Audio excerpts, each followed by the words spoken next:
Alors, ce qu'il faut se rappeler, c'est quand on a une fonction et sa réciproque,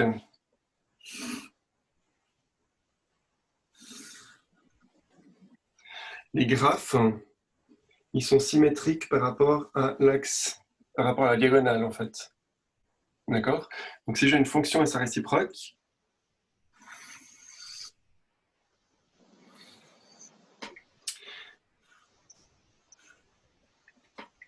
donc si j'ai ici un A,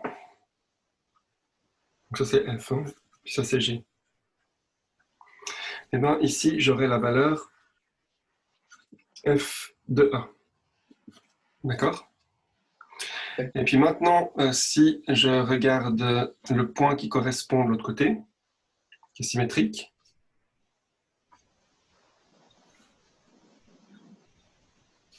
et bien là j'ai un B, mais qui vaut F de A. Et puis là j'ai F de B,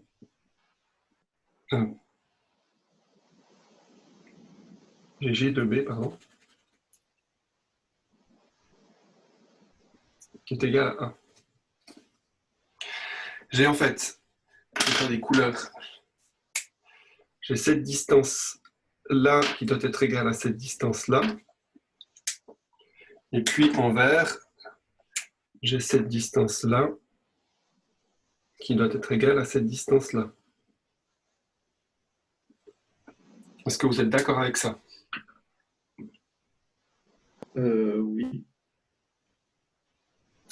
Parce que j'ai cette symétrie en fait, qui est due à la composition, parce que quand je compose une fonction avec l'autre, ben, je dois retomber sur mes pieds. Donc ça, c'est la remarque. Si je prends un point AB du graphe ici, du graphe de la fonction G, alors je les ai écrites dans le faux sens. Si je prends si je prends ici le point AB, ben ici j'ai le point BA.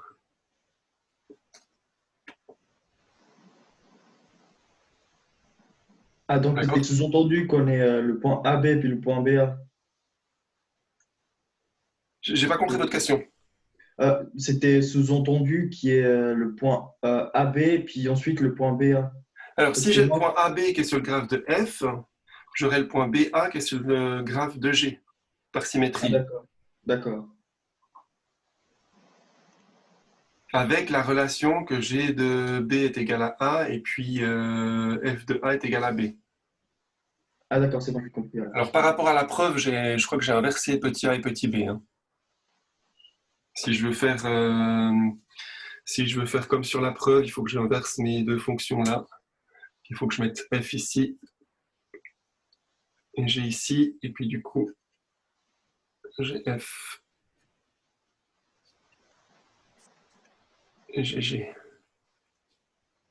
G. Voilà, on est dans une situation comme ça. Anaël, vous avez une question? Vous n'avez pas baissé la main? Ah ouais, non, j'ai oublié de baisser la main, Ok. pardon. Donc voilà, ça c'est la situation qu'on a. Donc on a bien la relation B est égal à G de A, et puis A est égal à F de B. Donc maintenant, quand on fait la preuve, donc on doit calculer, on veut calculer G' de A, donc la dérivée de G au point A.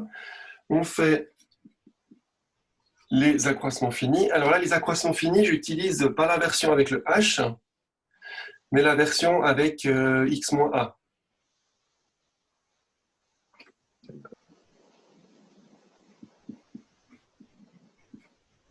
Parce que c'est plus simple dans ce cas-là, c'est plus simple au niveau des calculs. Donc en fait, la version qu'on utilise souvent, c'est l'autre, hein, c'est celle qui dit que c'est limite pour h tend vers 0 de g de x plus h moins g de, donc g de a plus h moins g de a sur h. On a souvent utilisé celle-là. Mais en fait, celle-là est l'équivalente. Simplement, pour passer de l'une à l'autre, on va utiliser que h, c'est égal à x moins 1.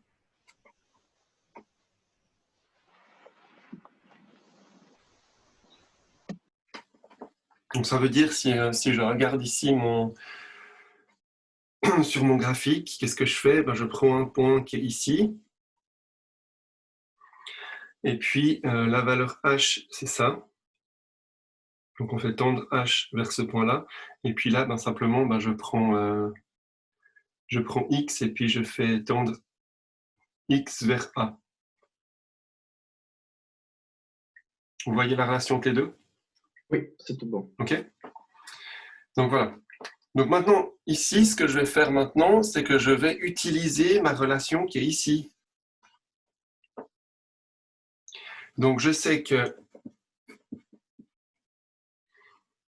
g de x, alors je vais dire que g de x, c'est égal à y. Donc g de x, je le remplace par y. G de a, je le remplace par b. Avec ça. X, x c'est quoi? Si g de x est égal à y, x c'est égal à f de y. Vu que les deux fonctions sont réciproques. Donc le x, je le remplace par f de y. Et puis le a, je le remplace par f de b. Donc en fait, je transforme ça en utilisant les relations qui sont là. Et puis maintenant, dire que x tend vers a, donc où est mon x, où est mon y?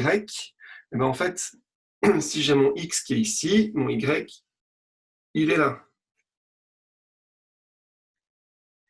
Donc dire que j'ai x qui tend vers a, ça revient à dire que y qui tend vers g de a, qui est mon b.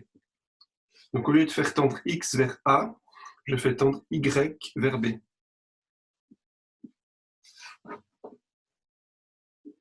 Ah, d'accord. Et puis après, c'est simplement du calcul littéral pour qu'on arrive à avoir les accroissements finis pour f.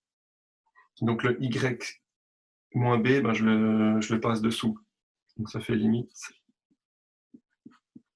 y tend vers b de 1 sur f de y moins f de b sur y moins b. Et puis ça, c'est les accroissements finis pour la dérivée de f.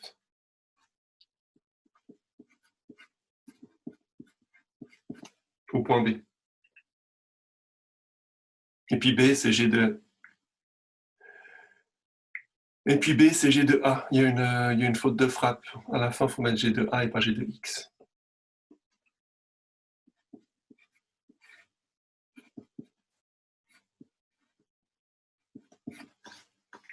B, je le remplace par G de A.